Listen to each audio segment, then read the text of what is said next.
What's going on, guys? This is Rob, and we are back with Night Terrors, and we pick up with one of the coolest characters from DC Comics, which is the Sandman, Wesley Dodds. Now, two main things are going to happen when it comes to Wesley Dodds. Number one, he's going to give us this really cool story about the Nightmare Stone, and number two, he is most likely going to come back to DC Comics, and I'll explain how that happens as we get further through this.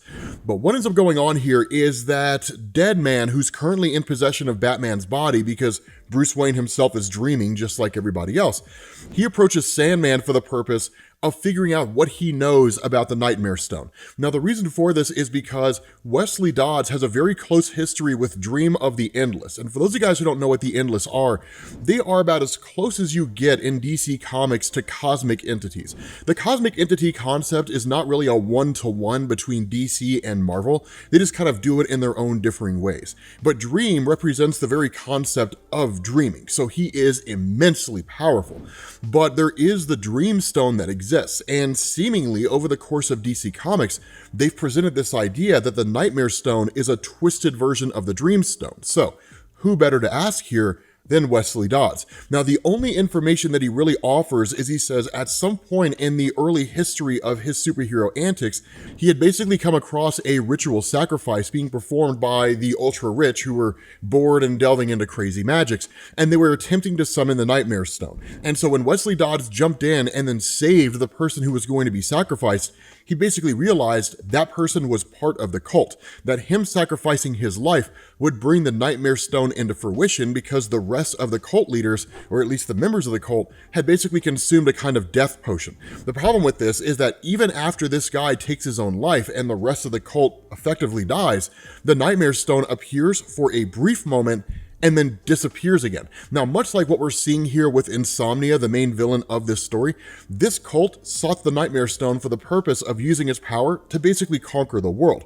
But following its disappearance, Wesley Dodds had literally traveled around to the most prominent members of the Justice Society of America, which is to say, the forerunners to the Justice League before the Justice League ever became the Justice League, and in turn asked them if they knew anything about this, right? Talking to Dr. Fate, Kent Nelson, Alan Scott, the original Green Lantern, anybody who had dealt with magic or mysticism, but none of them had ever heard of the Nightmare Stone. So seemingly, Wesley Dodds was the only one aware of its existence. And so following that, he basically ended up departing, and then, of course, once he's told by Deadman, okay, I appreciate the help, we got to get you back in your grave, his response is, but like, this is a case I have to solve, so I'm going to stick around with you until this case is done. Having said that, that's likely how Wesley Dodds is going to stick around in DC Comics. There's going to be, quote-unquote, more unsolved cases from his early days. He's going to try to figure those out in the modern era, and he'll stick around. It'll be DC's test bed to see whether or not anybody cares. If nobody cares, they'll cancel the comic. If everybody cares, they'll keep him around. So, if you love Sandman, make sure you read a solo comic when it comes out. But what we end up doing here is basically picking up with Deadman and Sandman traveling to Terrific, basically the base of operations for Michael Holt, Mr. Terrific, one of the smartest men in the world, if not the smartest man in the world in DC Comics. For those of you guys who are new to DC, what you're going to learn is that when it comes to like the smartest people, you have like Bruce Wayne, Lex Luthor, Mr. Terrific. It just kind of shifts around from time to time depending on who's telling the story, so it's not that dissimilar from Marvel. But the problem with this is that if you guys recall the previous videos that we've done, at one point, Deadman had tried to jump into the memories of Insomnia, this guy who's instigating this whole situation in the first place. And he's only ever been getting glimpses. But what it's done is it's created a bridge where sometimes he's unwillingly pulled into the memories of Insomnia, and other times he travels there of his own accord.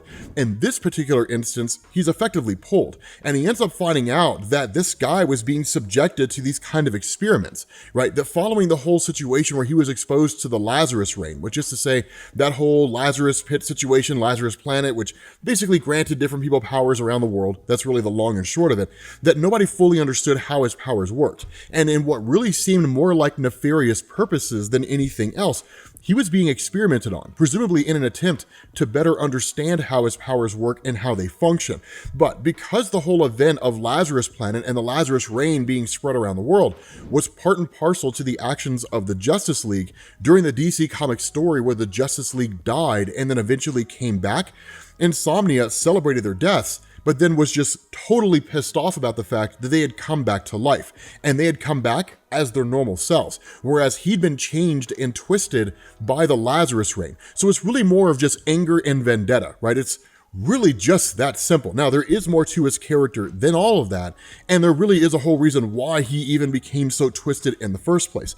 But before we get an answer, ultimately, Deadman is forced out of the head of Insomnia, and then in turn, he's actually forced to sort of endure his own little bit of a nightmare. Not a full-on one per se, it's really what's called the sleepless night, so basically the henchman of Insomnia, that because Insomnia can't really exist in the real world for a prolonged period of time, he sends his own henchmen out. Are they important? No, not really. I mean, they're here and like they do some stuff, but like they're the least important part of the story. What is cool here though is that once these sleepless nights make their move, the entire group is met by the arrival of Damian Wayne. Now, for those of you guys who are new to DC Comics, if you've been around for a while, you know who Damian Wayne is. Bear with me here for a second for the new folks. Damian Wayne is the son of Bruce Wayne, and his story is really, really cool. He was like the son that Bruce Wayne never knew he had. It's an amazing story that we should actually cover because there's some really cool stuff that happens there. But Damian's hardcore, right? This kid is super intense, so much so that he overpowers these sleepless nights. And while he's not really capable of like destroying them per se because of just the level of power that they have, it is enough to bide some time. Not only that, this kid's been flying the Batwing, which I think is pretty dope, right? Like a 12-year-old kid flying the Batwing. It's kind of awesome. I wish I could have done that when I was 12 years old. I love it. But the thing about this is that once he rescues Deadman and he rescues Sandman, in turn, he actually tells Deadman, get out of the body of Bruce Wayne. Now, for those of you guys who remember the Batman tie-ins for this is that moment when Bruce Wayne realizes he's possessed and that Deadman leaves momentarily. He ultimately does come back. But that's kind of the issue, is we haven't really caught up to the point where you get to the end of the Batman 2-issue tie-in, where like he wakes up from everything, or at least presumably wakes up. But the thing about this is that when they ask the question, how in the world are you awake? Well, everybody else in the world is asleep. Damian's like, well, I mean, through the power of plot armor, right? Like, I've mastered every form of meditation in existence, and so I'm basically willing myself to stay awake. Which, I do joke about it being a plot armor thing.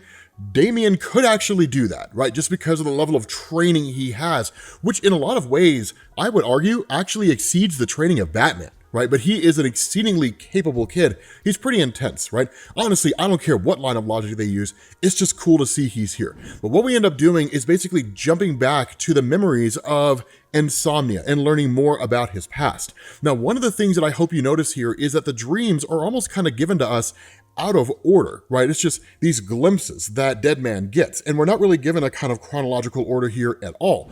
And presumably what had happened is that when it came to Insomnia, and after experiencing this kind of Lazarus Rain, he keeps talking about these sort of dreams he has, or these visions that he would have whenever it was that he went to sleep. But then it started getting to the point where any time he closed his eyes, that he started to see things. And so where he's basically talking to what really is a kind of Narcotics Anonymous group, due to the fact that he had basically tried to attain medications and then in turn was busted by the cops, and because of his past was basically, told, hey, you got to come to a NA meeting, that he tells them, I can never sleep. He's on coffee all the time. He's popping meds all the time. Anything he can do to keep himself awake. And so where this guy, right, the leader, really the head of the group, starts telling him, well, I mean, there's something that you're going to have to do here. You're eventually going to have to forgive the Justice League. So again, it does kind of look like it's potentially in a chronological order, that he in turn freaks out, right? Like he smashes the coffee pot, takes one of the shards of glass, and then cuts his own eyelids off, along with just killing this guy. Because the idea is that if he can never close his eyelids, he can never go to sleep. So seemingly that's how he started to go insane. And in fact, because Deadman is here in his mind looking at his memories, he actually responds to him directly. And he literally tells him, do not go any further. You won't like what you see.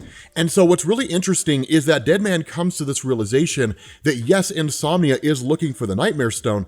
The problem here is that he's looking in people's nightmares and he can't find it in anybody's nightmares anywhere in the world. At the same time, he cannot find it in the real world. And so that's when Sandman says, then there's only one conceivable place that it could have been put, which is between the real world and the dreaming world, right? The in-between. And so concocting another one of his potions, right, as a kind of special sleeping gas, he in turn sprays down Boston Brand and Damian Wayne, which basically puts them in this kind of place between sleep and awake. And they're able to access the in-between. Now, one of the sleepless knights busts in and like Sandman kind of tries to fight this guy with like a sword. He says on guard and like that's cool. But if for no other reason than understand what was going on, we had to give him some kind of context. So the thing here is that once you get to the in-between, Batman and Damian, really Deadman and Damian, start making their way through here because there really is no true north. There's no real true guide per se. But what they realize is that Insomnia is trying to force his way into this realm.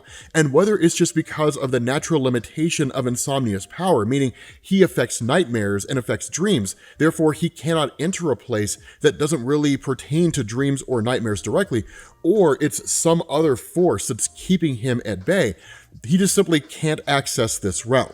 And so once they get into basically the House of Horror in DC Comics, which kind of bounces around and has a whole history, we don't necessarily need to go into it, what they end up doing is once they get in, they're forced to kind of experience this sort of test, right, where they basically endure their own personal nightmare. For the character of Deadman, it's the realization that where his origin story was that he was a victim of what was basically a kind of hit, and that the trapeze line was cut. He basically fell to his death, much in the same way that like the Flying Graysons, right, the parents of Dick Grayson had died, that his lie had always been, well, I died before I hit the ground, when in reality, he didn't. He hit the ground and then he started dying, broke every bone in his body, basically, like the dude was shot, right? And like every bone in his body is basically broken and the guy's just sitting there struggling, but he had effectively lied to everybody. And so confronting that lie, accepting that lie, and coming to terms with that lie, while Damian Wayne does the exact same thing, it ultimately results in the manifestation of the Nightmare Stone. And so once they have it, they can seize possession of it. Now that's exactly what the cult did. The difference is the cult tried to bring it into the real world as opposed to traveling to its location, seizing it, and then bringing it back to the real world, right? So two completely different things.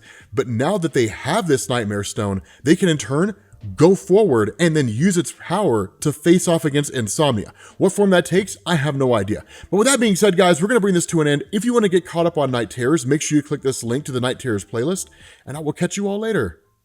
Peace.